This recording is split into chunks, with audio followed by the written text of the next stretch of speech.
Welcome to మన news. వార్తలు చదువుతుంది మీ మాధురి. ఈ రోజు జాజిరెడ్డిగూడెం మండలం హెడ్ క్వార్టర్స్ లో సంఘం బంధన్ 2 ఆధ్వర్యంలో తిరుమలగిరి మార్కెట్ చైర్పర్సన్ ఎల్సోజు చామంతి నరేష్ వడ్ల కొనుగోలు కేంద్రాన్ని ప్రారంభించారు. ఈ కార్యక్రమంలో సూర్యాపేట జిల్లా కాంగ్రెస్ పార్టీ నాయకులు గుడిపల్లి మధుకర్ రెడ్డి గారు, జాజిరెడ్డిగూడెం మండల కాంగ్రెస్ పార్టీ ఉపాధ్యక్షులు దాసరి సోమయ్య గారు, తిరుమలగిరి మార్కెట్ డైరెక్టర్లు, కమిటీ బైరబోయిన సైదులు, తాటిపాముల జలంధర్, జాజిరెడ్డిగూడెం మండల కాంగ్రెస్ నాయకులు నరసింగ వెంకటేశ్వర్లు గౌడ్, బైరబోయిన మహారాజు, ఏపీఎం వలిశెట్టి మల్లేష్, సిసి గుగులోతు నాగయ్య, సంఘం బంద అధ్యక్షురాలు 2 కాగితాల కరుణ, శ్రీ ఉపాధ్యక్షురాలు తడకమల్ల నాగమణి, కోశాధికారి నిమ్మల భవానీ, సభ్యులు నర్సింగ, కోమల కుంభం విజయ, వంగూరి కవిత, కాంగ్రెస్ పార్టీ నాయకులు బట్ట మేకల రామ్లు, రింగు సత్యం, నిమ్మల నిరంజన్, సైదులు కిరణ్, నిమ్మల కుమార్, కోటమర్తి శ్రీకాంత్, కుంభం నరేష్, బాల్నే ఉదయ్, కూరం నాగరాజు తదితరులు పాల్గొన్నారు. న్యూస్ కవరేజ్ మన న్యూస్ ఎండి కర్ణకుమార్.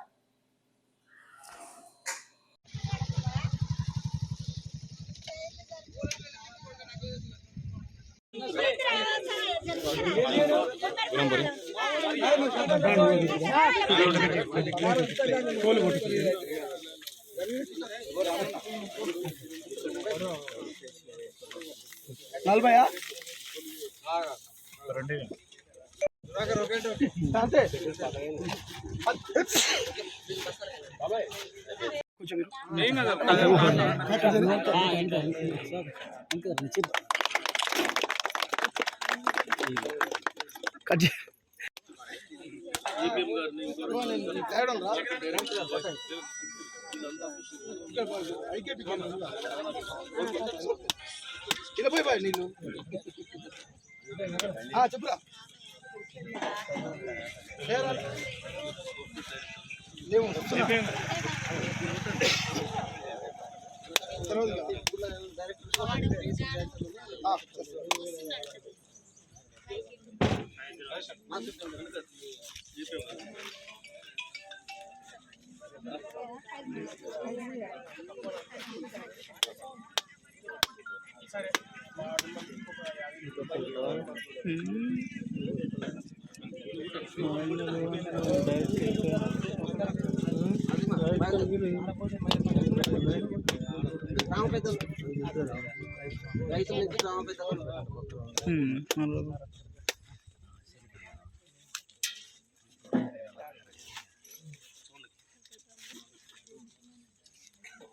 అమ్మాయిలు వేస్తుంటా అమ్మాయిలు వేసుకోగలరండి.